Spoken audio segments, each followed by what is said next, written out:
day to you, my dear friends.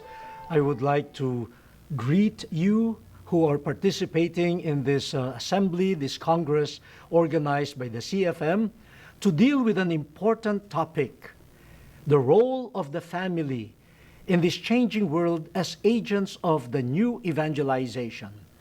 Ako po ay natutuwa na siniseryoso natin hindi lamang ang panawagan ng simbahan para sa new evangelization, kundi inyo ring siniseryoso na hindi lamang pala mga pari, madre, mga guro, mga katikista ang dapat na kumikilo sa new evangelization, kundi pati ang pamilya. And this is an urgent call, knowing how the situation of the world, the cultures of the world are changing so rapidly that the church sometimes feels like it is a late comer or even a late bloomer.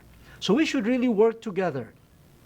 Let us understand the new phenomena affecting society, affecting the families, like migration, like social media, like the arts, like the technological and scientific mindset that is taking over, like the pragmatism, utilitarianism that is quite pervasive nowadays. How do we proclaim and transmit the faith, especially within the family, given all of these phenomena providing us with a context for evangelization? And instead of just focusing on problems and risks and what we call crisis situations, the call to the new evangelization invites us to look at opportunities present in the world, to listen to the callings that God is addressing to all of us, not to despair of the situation, but to understand the situation, listen intently to the Spirit speaking to us in those situations, as it were also touching the soul of this broken world. And after hearing, seeing, and touching, we go out with the new ardor, with new fervor, with new expressions and methods in the proclamation of Jesus. So ito po ang hamon sa atin sa new evangelization. At dahil hindi ko man ho kayang sakupin ang lahat ng paksa, hayaan niyo pong magbigay lang ako ng 3 na para mga punto para ho sa pagninilay ng mga pamilya. And you can expand on this through your sharing, and I hope your other speakers could give more flesh to the points that I would be sharing with you. The first point, in the first encyclical of Pope Francis, called Lumen Fidei, the Light of Faith, he dwells on the role of the community as a faith community and as an agent of the transmission of the faith. And the family is one such community. The family, as a community of love, also transmits life. Life comes from love. The fruit of love is life. But according to Pope Francis, it is not just biological, physical life that is transmitted to children. Also the life of faith must be passed on from generation to generation. So just like a parish, just like a diocese, just like the whole church, the family, which is the church in the home, should be a storehouse of memories of faith. What a beautiful description of a Christian community. A Christian community is a storehouse of memories of faith. And because it bears the memories of faith, it now can pass on the faith. It passes on the memories of faith. Isn't this a regular family mission? How did I get to know about my great-grandparents? No, and I did not live with them anymore except for one. But through the stories transmitted to us by our parents and grandparents, they were the bearers of the memories of the ancestors, and they transmitted them to us. Kayo po, mga magulang, ano bang alaala ang inyong ipinapasa sa inyong mga anak? Baka naman mga alaala ng hinanakit.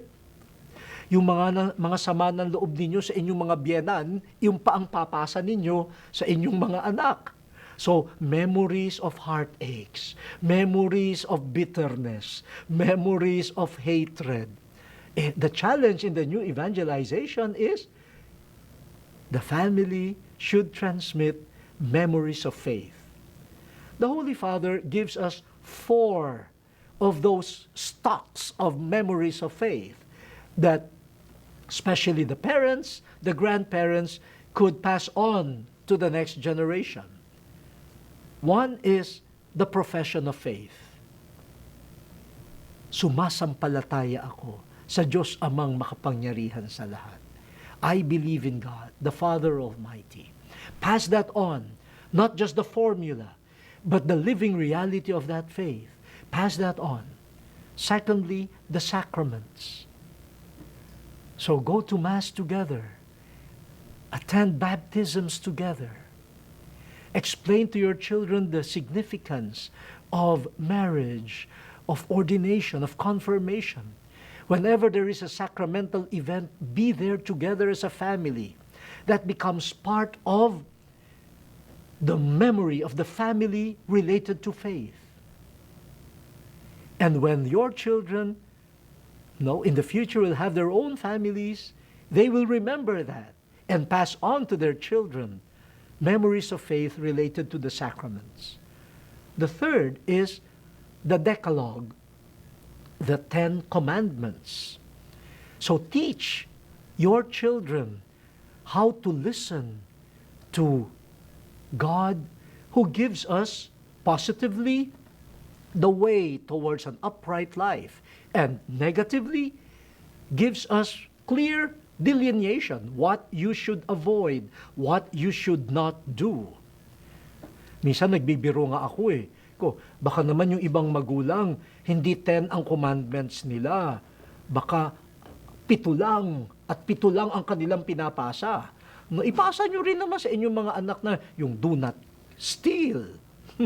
Pasa nyo yun, kasama yun sa 10 commandments Ipasa nyo rin yung do not commit adultery para hindi na gagawin ng mga susunod na generation. Pero we should remember the 10 commandments and pass on the 10 in toto, as one whole. And the fourth is prayers. That's why family prayers. And the Holy Father singled out the Our Father, because the whole family learning the Our Father to heart and remembering it, praying it together, hopefully will live it. They will live together as children of the one Father. This is the first challenge. How do we look at our families?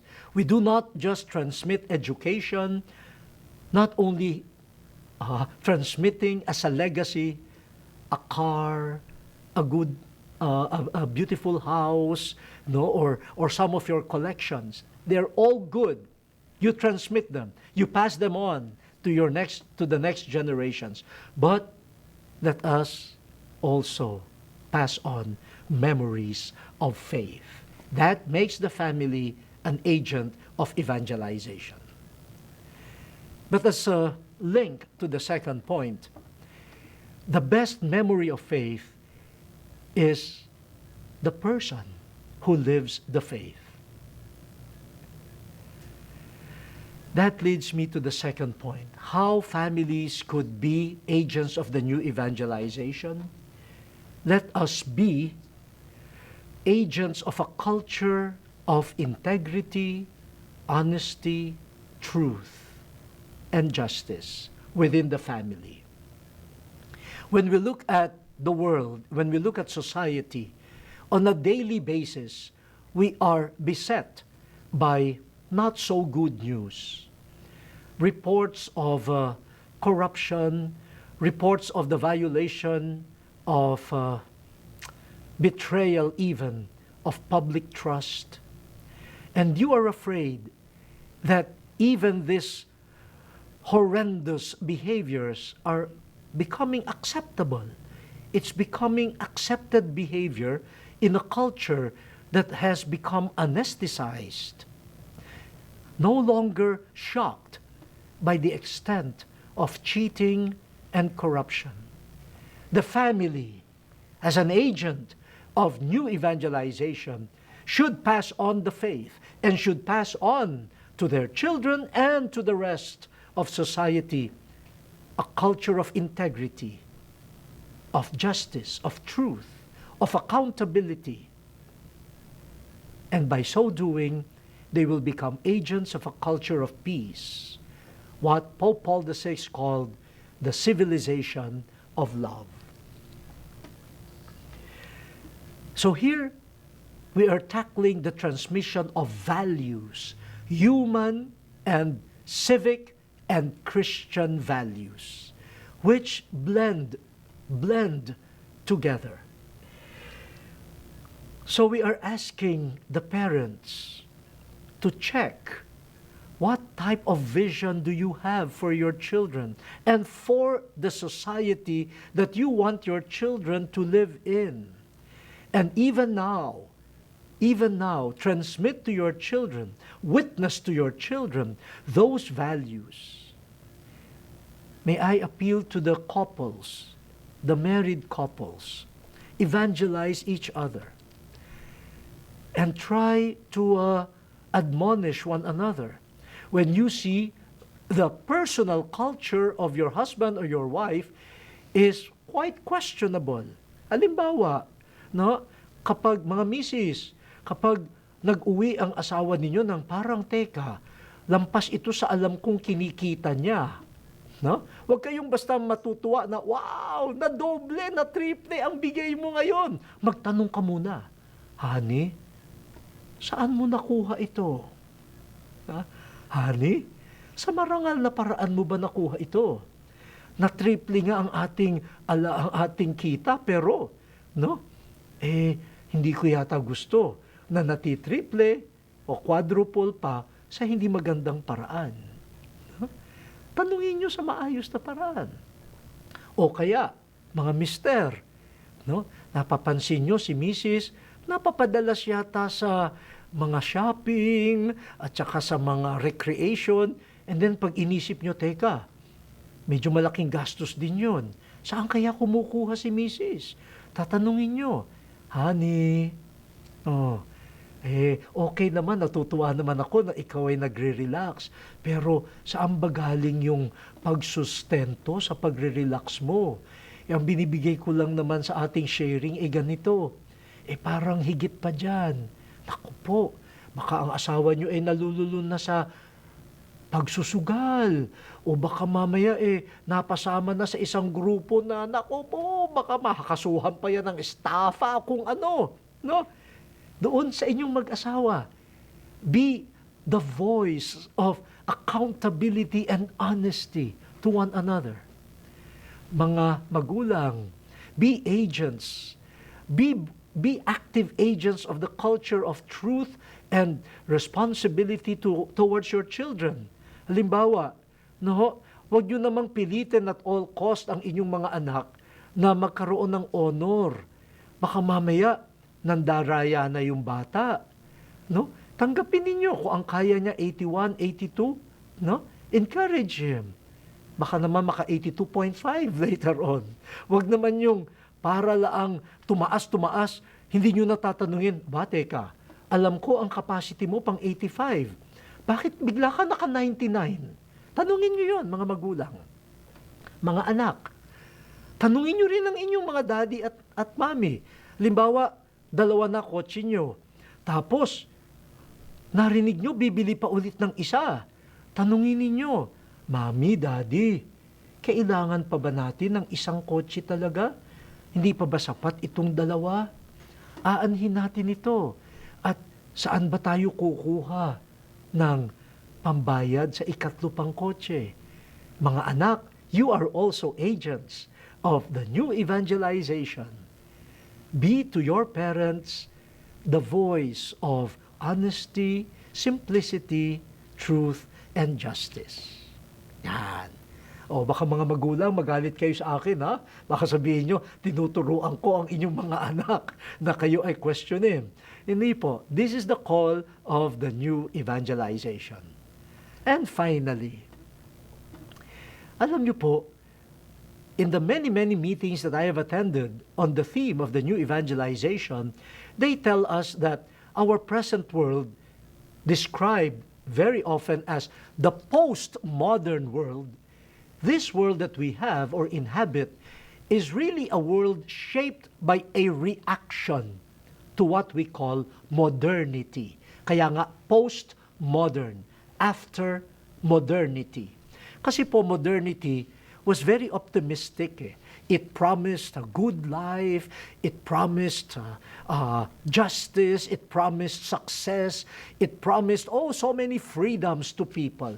But the modern world, in a way, also failed. Na po, after the birth of modernity, we had 2 world wars. And up to now, we have teeming millions of poor and unjustly treated people. The movement called postmodernity is quite suspicious. Parang nawala na ng tiwala, especially towards institutions that promise quick solutions and a better future. Kaya baka mapapansin nyo, parang lumalaganap yung tinatawag na skepticism. Nobody wants to believe right away. Everyone is suspicious. But that is eating us up. You know, when you are always suspicious of people, of institutions, you are not at peace in your heart. Halimbawa, iinom ka ng soft drinks. Malinis kaya ito? Talaga kaya hindi na ako iinom. Tubig na lang. Pero pag iinom kang tubig, malinis kaya ito? Naku, baka mamatay tayo sa uhaw kapag wala ka ng pinagkakatiwalaan. No? Masarap yung tiwala ka sa kapwa pag may nagbigay sa iyo, tikman mo itong barbecue na ito. Dahil tiwala ka, kagat ka kaagad. No? Pag wala ka ng tiwala, lahat na lang suspityoso ka. No? Pati yung kaibigan ng asawa mo, isipin mo, teka, sino ba ito? Baka agawin ito. No, di ba? Sa bandang huli, suspicion, lack of trust, destroys the human spirit and destroys relationships. But we have to listen. Why is this world suspicious? Why is this world quite stingy with trust? And what is this world looking for? This world is looking for credibility, looking for authenticity, looking for consistency, looking for what we call integrity. Yan ang hinahanap. Kaya nga, bagamat ang mundo parang suspicious, parang mukhang kontrabida, hindi po Makakaibigan natin yan. Because we are all looking for transparency, honesty, baho. So, dear parents, sometimes you might look at your children, especially the teenagers, and brand them as rebellious, as difficult personalities. Don't be too quick in your judgment. Maybe your children are the presence of what we call the postmodern mind in your homes. A rather suspicious mind, but positively, it is a mind that searches for authenticity and challenges all of us towards authenticity. That is one way by which we can be agents of new evangelization, not only for our families, but for the wider society. husbands and wives, their children, the whole family, becoming authentic, credible persons whose words and actions really come together. They match. Let me close this point with a story. May kaibigan po ako na pinakiusapan ako, baka pwede ko raw harapin yung anak nila na teenager na parang rebelde na. Ayaw sumabay sa pagkain, ayaw sumama sa mga pasyalan, pagsisimba, minsan sasama, minsan hindi. No? Ang tingin nila, rebelde. E di, sabi sa akin, kausapin mo naman. Pumayag ako. At mukha nga rebelde yung batang babae. Nung paghaharap namin, hindi niya ako tinitignan eh. No? Siguro may mga anak kayong ganon. No? Ang body language, parang sinasabi sa akin, hindi ako interesado sa iyo. Yan. Kaya lang, nandun na siya.